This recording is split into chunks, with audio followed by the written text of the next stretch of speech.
자, 힘과 운동에 대해서 알아보겠습니다. 이번 시간에는 힘과 운동에 대해서 알아보겠습니다. 알자 힘을 구할 줄 알아야 되는데, 알자 힘이라는 것은 한 물체에 여러 힘이 동시에 작용할 때 이 힘들과 같은 효과를 내는 하나의 힘인 우리 이걸 알자 힘입니다.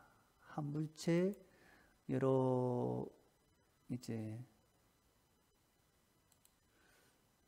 힘이 동시에 작용할 때 이 힘들과 같은 효과를 내는 하나의 힘. 그러니까 알자 힘은 전체 힘을 합해서 하나의 힘으로 나타낸다는 겁니다. 하나의 힘으로. 자, 예를 들어 보겠습니다. 두 힘이 같은 방향으로 작용할 때 두 힘을 합성. 중학교 때 많이 배웠죠, 그죠? 지금 뒤에 있는 수레를 미는 학생을 F2, 앞에 수레를 끄는 학생을 F1이라면 F1은 빨간색, F2는 파란색일 때 지금 화살표의 길이가 힘의 크기를 나타냅니다. F1과 F2를 더하게 되면 이렇게 F는 F1 더하기 F2 이렇게 나타낼 수 있다. 그래서 알자 힘의 크기는 두 힘의 크기를 더한 것이다. 즉 같은 방향일 때는 요거 두 개를 더해주면 된다. 그래서 알자 힘의 방향은 두 힘의 방향이다.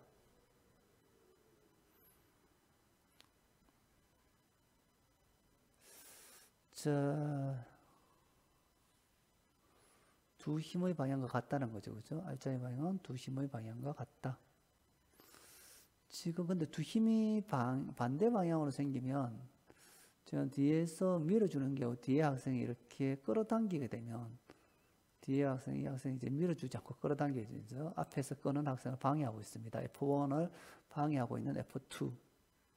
그럼 F1과 F2는 힘의 방향이 반대가 되게 되고, 그래서 F1과 F2의 차이만큼 F1은 F1 빼기 F2를 해서 초록색, 이 초록색이 우리가 합한 힘이 됩니다. 그래서 큰 힘에서 작은 힘의 크기를 뺀 것이 알자 힘이 됩니다. 그래서 F1 빼기 F2, F1이 F2보다 클 때 F1이 F2보다 큰 경우입니다.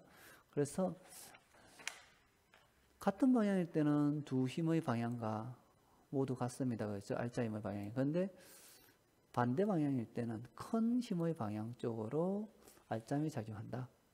크기는 예를 들면 2뉴턴, 3뉴턴이면 이렇게 힘의 방향이 같을 때는 대에서 5뉴턴, 3뉴턴, 2뉴턴일 때는 3뉴턴이 크죠, 그죠? 그래서 3 빼기 2에서 알자 힘은 1뉴턴 이렇게 구할 수가 있습니다.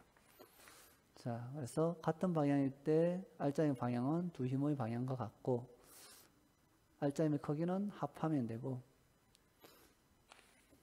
더하면 된다는 거죠, 그죠? 더하면 되고 두 힘의 반대 방향으로 작용할 때는 알자 힘의 크기는 큰 힘의 방향이고 이렇게 큰 힘에서 작은 힘을 뺀 게 알자 힘, 뺀 것이 알자 힘이 된다. 예를 들면 3 빼기 2는 1뉴턴 이런 식으로 구할 수 있다. 자, 힘의 평형 해보겠습니다. 일직선상에서 한 물체의 힘의 평형은 한 물체에 작용하는 겁니다. 한 물체. 한 물체가 크기가 같고 두 힘이 반대 방향으로 작용하여 알자 힘, 즉 합력이 0이 될 때 두 힘을 평형이란다. 즉 지금 가운데 있는 요 한 물체에 양쪽으로 F1과 F2가 작용했을 때 크기가 같고 방향이 반대일 때 우리가 힘의 평형이라고 부른다. 자, 확인해 보겠습니다. 수레를 한 사람은 오른쪽으로 250N으로 당기고 다른 사람은 왼쪽으로 120N으로 당기고 있다. 이때 수레에 작용한 알자 힘을 써보자. 지금 한쪽은 오른쪽으로 250, 두 힘이 지금 반대 방향이죠, 그렇죠? 이렇게 두 힘이 반대 방향일 때는 큰 힘 250에서 작은 힘 120N을 빼주면 됩니다. 250 빼기 120, 그래서 130N. 방향은 큰 힘의 방향이죠, 그렇죠? 그래서 큰 힘이 오른쪽이잖아. 큰 힘이 여기 보면 250N이 오른쪽이니까 오른쪽으로 250N, 큰 힘의 방향 오른쪽이죠. 2번에 보겠습니다. 그림과 같이 한 물체에서 세 힘이 작용할 때 15, 6 알짜 힘의 크기와 방향을 써보자. 알짜 힘은 지금 10뉴턴 오면서 오른쪽에 지금 알짜 힘이 더 크죠, 그렇죠? 왼쪽으로는 6뉴턴이 있는데 오른쪽은 10하고 5가 있으니까 오른쪽이 더 큽니다. 그래서 오른쪽에서 왼쪽을 빼주면 됩니다. 그래서 오른쪽을 플러스로 두고 10 더하기 5 해서 빼기 6뉴턴. 그러면 9뉴턴이죠. 지금 큰 힘 쪽, 오른쪽이죠, 그죠? 오른쪽을. 그래서 알짜 힘은 오른쪽으로 9뉴턴. 이렇게. 크기는 9뉴턴. 그래서 이렇게 크기와 방향을 가지는 게 알짜입니다. 힘은 크기와 방향을 가집니다. 자, 뉴턴 법칙에서 뉴턴 제1법칙, 우리가 관성 법칙이라고 부릅니다. 물체가 처음의 운동 상태를 계속 유지하는 상태. 이거 우리가 관성 법칙. 처음의 운동 상태를 계속 변함없이 계속 유지하려는 성질을 우리가 관성이라고, 이 관성에 관련된 법칙을 관성 법칙이라고 합니다. 자, 관성 법칙은 물체에 작용한 알짜의 명일 때 정지해 있던 물체는 계속 정지해 있고, 운동하던 물체는 계속 일직선으로 등속도 운동 또는 등속직선 운동을 한다. 알짜 명이라는 것은 전체 힘의 합력이 0이다. 즉 외부에 어떤 힘이 작용하지 않을 때 정지해 있는 것은 정지겠죠, 그죠? 운동하는 물체는 힘이 없으니까 만약 일정한 속도로 달리고 있으면 그 속도를 그대로 유지하고 간다 해서 등속도 운동 또는 등속 직선 운동을 한다. 빠르게 달리던 사람이 바로 정지하지 못하는 까닭을 설명해보자. 빠르게 달리던 사람은 멈추어도 사람의 몸은 관성에 의해, 계속 달리는 관성에 의해 달리고 있는 상태를 유지하려고 하기 때문에 운동 방향은 계속 나아가려 하고 그에 따라서 바로 정지하지 못한다. 그래서 관성에 의해 운동 방향으로 계속 나아가려고 하기 때문이다. 이렇게 설명하면 됩니다. 빠르게 달리는 사람이 멈추려고 해도 사람의 몸은 관성에 의해서 운동 방향으로 계속 나아가려고 하기 때문에 바로 정지를 하지 못하는 거죠. 물론 시간이 따라서 지나면 정지하겠죠, 그죠? 그래서 바로 정지하지 못한다. 가속도 법칙. 자, 뉴턴 운동의 제2법칙, 가속도 법칙이라고 했습니다. 가속도 법칙은 힘과 가속도, 힘과 질량 사이의 관계인데, 자, 가속도를 알기 위해서는 시간, 속도, 그래퍼를 먼저 알아보고, 그 다음에 힘과 가속도의 관계로 바꿔봅니다.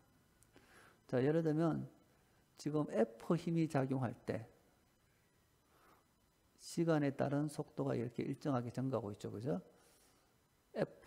EF가 작용할 때, 조금 더 큰 힘이 작용하니까 속도가 더 빨라지죠, 그죠? 그렇지만 힘의 크기가 일정하기 때문에 일정하게 빨라집니다. 3F로 작용할 때 역시 일정하게 크고 EF보다는 더 큰 힘이기 때문에 속도는 더 빨라진다. 그래서 질량이 일정할 때 일정입니다. 힘의 크기가 커질수록, 힘이 커지면 기울기가 어떻게 된다? 기울기가 커진다. 그래서 여기서 시간 속도 그래프에서 기울기는 가속도를 말합니다. 즉 가속도가 커진다. 가속도는 물체에 작용한 힘의 크기에 비례한다. 즉 지금 요 기울기가 가속도이기 때문에 지금 요 F일 때는 A라 두면, 그죠? F일 때 A라 두면, 지금 여러분이 이해하기 쉽게 요쪽 지금 라인을 볼까요? 요쪽 라인을 보면, 여기 이 점과 그 다음에 2배죠, 그죠? 그 다음에 3배죠, 그죠? 그래서 지금 F일 때는 A면, EF일 때는 2A, 기울기가 2배가 된다는 거죠. 3F일 때는 3A, 이렇게 힘의 크기에 비례한다. 가속도는 힘의 크기에 비례한다. 그래서 이 기울기가 가속도고 길기가 1배, 2배, 3배로 되니까 A, 2A, 3A 이렇게 가속도가 커진다는 걸 알 수 있습니다. 질량과 가속도의 관계. 여기는 이제 힘이 일정할 때, 힘과 가속도의 관계를 볼 때는 질량이 일정할 때 봤죠, 그죠? 질량과 가속도의 관계를 볼 때는 힘이 일정할 때, 힘의 크기가 일정할 때, 질량이 커질수록 질량이 M, 2M, 그죠? M, 2M, 3M 이렇게 커지면 길이가 점점 어떻게 된다? 이번에는 작아진다. 작아진다. 그치? 작아진다. 그래서 M일 때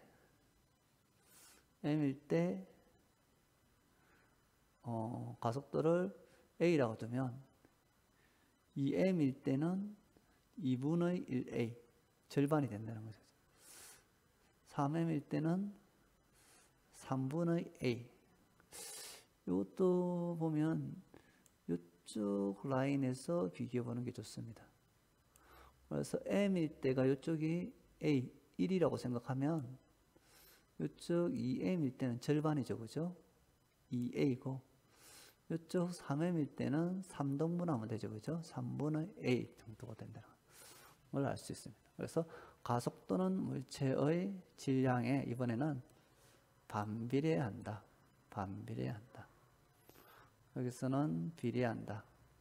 여기서는 질량과 가속도 관계에서는 반비례한다. 그래서 힘하고는 가속도가 비례하고 질량하고는 반비례한다는 관계를 알 수 있습니다. 그래서 이걸 법칙으로 나타난 게 가속도 법칙, 뉴턴 운동 제법칙. 운동하는 물체의 가속도는 힘에 비례하고 질량에 반비례한다. 이걸 식으로 나타내면 질량 반비례하는 질량을 밑에 쓰고 힘을 분자에 있어서 A는 acceleration 가속도죠. 그래서 M mass, MAS에서 F force. 그래서 M분의 F. 이걸 바꾸면 F는 MA로 나타난다. 자, 등속도 운동 가보겠습니다. 등속도 운동은 물체의 운동 방향과 속력이 변하지 않고 일정한 운동. 운동 방향도 변하지 않고, 운동 방향도 변하지 않고, 지금 밑줄이 이상하게 되고 있네요. 운동 방향도 변하지 않고, 속력도 변하지 않는. 이런 운동을 우리가 등속도 운동. 다르게 말하면 등속 직선 운동. 속력도 봐요. 일등하고, 등이 같다는 뜻이죠. 그죠? 속력이 변하지 않고, 직선이니까 방향도 변하지 않는. 예를 들면, 에스컬레이트. 또는 무빙 워크, 컨베이어 벨트. 여러분 공장에 주로 쓰이거나 아니면 마트 같은 데 보면 컨베이어 벨트가 있고, 무빙 워크는 여러분 공항 같은 데 가면 이제 평평한 면에서 이렇게 이동하는 거. 에스컬레이터는 여러분 백화점 가면 많이죠. 그죠? 이렇게 쭉 올라갔다가 쭉 2층에서 2층으로 올라갈 때 있는 거. 그 다음에 스키장을 리프트, 여러분 스키 타러 갈 때 보면 리프트 타고 올라가죠. 그죠? 위쪽에 올라갈 때. 이럴 때가 등속도 운동이다. 자, 등속도 운동은 속도, 시간과의 관계에서 요 넓이가 세로축 곱하기 가로축. 세로축이 지금 속도죠. 그죠? 그래서 속도 V, velocity. 가로축, 시간, time, t를 곱하면 요게 속도 곱하기 시간은 변이가 된다. 속도는 시간분의 변이니까 변이는 속도 곱하기 시간. 그래서 이 넓이가 속도 곱하기 시간이니까 변이를 나타낸다. 시간 위치 그래프에서 가로축은 타임, 시간, 세로축은 s. 그죠? 변이, 시간분의 변이, 시간분의 위치 변화량. 그래서 이거는 속도를 나타낸다. 이걸 잘 알아줘야 됩니다. 등속도 운동에서 이 넓이는 변이를 나타내고, 시간 위치 그래프에서 기울기는 속도를 나타낸다. 물론 시간 속도 그래프에서 기울기는 가속도를 나타냅니다. 자, 내용 정리해 볼게요. 위치 시간 그래프의 기울기는 뭐를 의미한다? 속도를 의미한다. 속도 시간 그래프의 아랫부분의 넓이는 그렇죠? 변이를 의미한다. 자, 등가속도 직선 운동. 자, 고등학교 언론에서 등가속도 직선 운동은 잘 알아둬야 됩니다. 등가속도 직선 운동은 실제로 많이 쓰이고 중요합니다. 왜냐하면 또 어렵기 때문에 중요하겠죠, 그죠? 직선을 따라 일정한 가속도, 등가속도, 속도가 일정할 때는 등속도, 가속도가 일정할 때는 등가속도. 그래서 일정한 가속도, 일정하다는 거죠. 등가속도, 일정한 가속도로 운동하는 물체의 운동. 가속도가 일정하다는 것은 속도가 일정하게 증가하거나 일정하게 감소한다 이런 뜻입니다. 등가속도 직선 운동의 자유낙하 운동. 물체를 아래쪽으로 떨어뜨리는 것. 외부 힘이 작용하지 않고 물체를 연직 방향으로 그냥 떨어뜨리는 운동을 자유낙하 운동이랍니다. 돌을 그냥 아래로 떨어뜨리는 운동이라고 생각하면 됩니다. 빗면을 미끄러져 내려오는 물체의 운동. 빗면을 내려올 때 속도가 점점 빨라지죠. 등가속도 운동입니다. 연직 위로 던져 올린 물체 운동. 이거는 속도가 점점 느려집니다. 이것도 등가속도 운동이다. 등가속도 직선 운동의 관계식을 보면 여기 여러분들이 이제 외워야 하는 식이고 잘 알아둬야 되는 식입니다. 자, 하나씩 해보겠습니다. 등가속도 직선 운동 첫 번째 식은 나중 속도는 처음 속도 더하기 가속도 곱하기 시간. 비행기 소리가 심하네요. 헬기 소리인가? 자, 다시 한번 해보겠습니다. 나중 속도는 처음 속도 더하기 가속도 곱하기 시간. 자, 그래서 요게 뭐가 되냐면 나중 속도를 구하는 식입니다. 그 다음에 위치는 2분의 처음 속도 더하기 나중 속도 곱하기 시간. 요걸 쓸 때도 있지만 두 번째 식도 알아둬야 돼요. 두 번째 식을 잘 알아둬야 됩니다. 처음 속도 곱하기 시간 더하기 2분의 AT제곱. 그 다음에 첫 번째 식과 두 번째 요 식을 연결하면 세 번째 이 식이 나옵니다. V제곱, 나중 속도의 제곱 빼기 처음 속도의 제곱은 2 곱하기 가속도 곱하기 위치 또는 변이 이렇게 구할 수 있다. 자, 가속도 시간 등가속도 직선 운동의 그래프를 보면 알 수 있는데 지금 요 그래프를 보면 넓이를 보면 가속도 곱하기 시간 넓이죠, 그죠? 그리고 시간 가속도 그래프 요 넓이가 얼마인 게 속도 증가량이에요. 그러면 처음 속도가 0일 때 넓이 AT는 여기 있죠, 그죠? 여기 AT는 요게 처음 속도 V0가 0이면 AT만 남잖아요, 그죠? 그래서 나중 속도는 AT가 됩니다. 그래서 요 넓이가 있으면 속도 증가량. 자, 그 다음에 두 번째 식은 요 두 번째 속도 시간 그래프에서 알 수 있는데 지금 요 넓이 시간 속도 그래프에서 넓이는 속도 시간 그래프에서 넓이는 변이를 의미합니다. 위치, 나중 위치라고 생각하면 처음 위치가 0일 때나 나중 위치라고 생각하면 되는데 자, 위치를 구할 때 보면 지금 요 넓이를 구하면 위치를 알 수 있는데 아래쪽 넓이가 지금 사각형이죠, 그죠? 사각형의 넓이를 어떻게 구하냐면 V0 곱하기 T, V0T 이렇게. 그다음에 이 삼각형은 2분의 1을 곱해야겠죠, 그렇죠? 2분의 1 곱하기 지금 높이가 AT입니다, AT. 지금 빨간색을 꺼볼게요. 여기서부터 여기까지가 AT입니다, AT. 그죠? 여기 그 다음에 시간이 t니까 AT 곱하기 t 거기다 삼각형이니까 2분의 1 AT제곱. 이게 요 전체 사각형 더하기 삼각형. 그래서 여기 오면 이쪽이 사각형 V0t 2분의 1 AT제곱이 삼각형. 그죠? 그래서 요 넓이가 위치를 의미한다. 그리고 첫 번째, 두 번째를 섞으면 이렇게 세 번째 식 V제곱 빼기 V0 제곱은 2AS라는 관계식도 일 수 있고, 자, 지금 위치 시간 그래프를 그려보면 어떻게 되냐면 이렇게 곡선으로 이렇게 됩니다. 즉 쭉 이렇게 변하는데 포물선 2차 방정식이죠. 그죠? 그래서 2분의 1 AT제곱 V0 T의 모습을 가지고 있다. 물론 요 위치 그래프는 우리 여기서 속도 시간 그래프에서 이렇게 유도해 왔죠. 그죠? 여기서 유도해 왔다. 물론 속도 시간 그래프를 보면 요 그래프를 보면 나중 속도 여기 V죠. 그죠? 나중 속도 V는 V0에다가 지금 아까 말했죠. 그죠? 여기서 여기까지가 AT라고 했잖아요. 그죠? 여기서 반면에 여기서 여기까지 그죠? 요게 AT이기 때문에 V0 더하기 AT 하면 V 요 지점이 되게 되겠죠. 그죠? 그래서 속도 시간 그래프가 중요하다. 속도 시간 그래프를 잘 알면 위쪽에 있는 공식을 등가 속동 직선 운동의 관계식을 정확하게 이해할 수 있다. 다시 한번 해보겠습니다.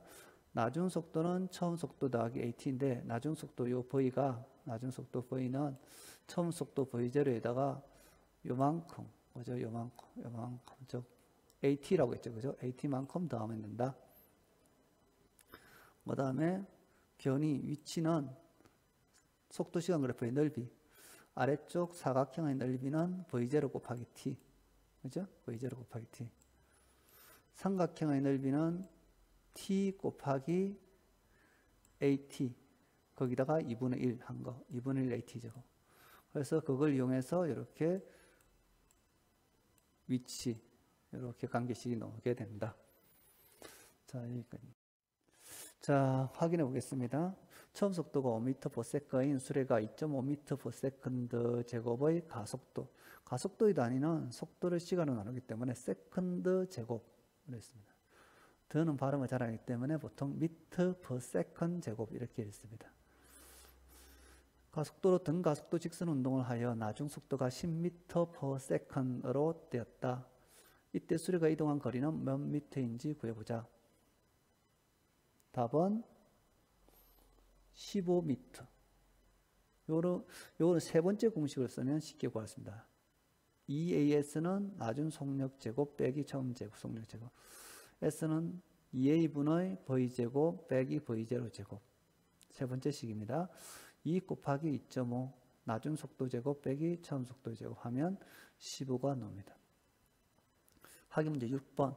5kg인 질량의 물체가 3m/s 일정한 속력으로 등속 직선 운동을 하다가 등가 속도 직선 운동을 하여 7m 이동하였더니 속도가 4m/s가 되었다. 이 물체의 가속도를 구하라. 자, 가속도는 아까 위에처럼 2 곱하기 가속도 곱하기 위치, 그죠? EAS는 나중 속력 제곱 빼기 처음 속력의 제곱, 처음 속도의 제곱, 나중 속도 제곱 빼기 처음 속도의 제곱을 이용하여서 EAS는 7, 나중 속도 4, 처음 속도 3 빼면 가속도는 0.5m/s 제곱이 됩니다. 이 물체가 받는 R자임의 크기를 구해서 R자임은 질량 곱하기 가속도니까 질량이 5죠, 그죠? 질량이 5kg. 5 곱하기 가속도는 0.5. 그래서 5 곱하기 0.5 하면 2.5N 이렇게 계산할 수 있습니다. 그래서 등 가속도 직선 운동의 그래프를 관찰해 보면 만약에 가속도가 양수일 때, 즉 속도가 증가할 때를 보면 지금 시간 가속도 그래프에서 뭐 0보다 크죠. 가속도가 그죠. 0 위에 있죠. 그죠. 이럴 때 델타 V는 속도 증가량 델타라는 게 요 세모 모양을 델타라고 했습니다. 변화량이라는 뜻입니다. 속도가 증가하고 있는 거. 속도 시간 그래프에서 아래쪽 사각형의 넓이는 V0t 아까 했죠. 그죠? V0t. 삼각형의 면적은 여기 2분의 1 AT 제곱. 자, 나중 속도 처음 속도 V0 더하기 요만큼이 AT라고 했죠. 그죠? AT는 나중 속도 V가 된다. 그래서 V는 V0 더하기 AT. 위치 그래프는 요 시간에 대한 요 위치 관계를 알기 위해서는 사각형 넓이 V0t 그죠? V0t에다가 사각형 V0t에다가 삼각형 2분의 1 AT 제곱 이걸 하면 위치 요 그래프를 알 수가 있다. 자, 0에서 t까지 처음 점과 나중 점을 지은 요 파란색 선이 우리가 평균 속도. 어떤 시점의 속도는 순간 속도라고 부른다. 가속도가 음수일 때 이렇게 마이너스 a가 되면 넓이가 아래쪽으로 되기 때문에 속도 감소량. 이럴 때는 속도가 점점 감소하겠죠, 그죠?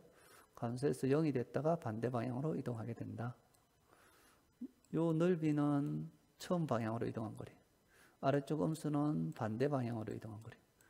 그러면 플러스 방향으로 갔다가 마이너스 방향으로 갔기 때문에 어떤 모습을 가지냐면 위쪽으로 이렇게 쭉 플러스 방향으로 갔다가 시간이 지금 어떤 정점에서 다시 마이너스 방향으로 이렇게 쭉 내려오는 이런 모습을 가진다.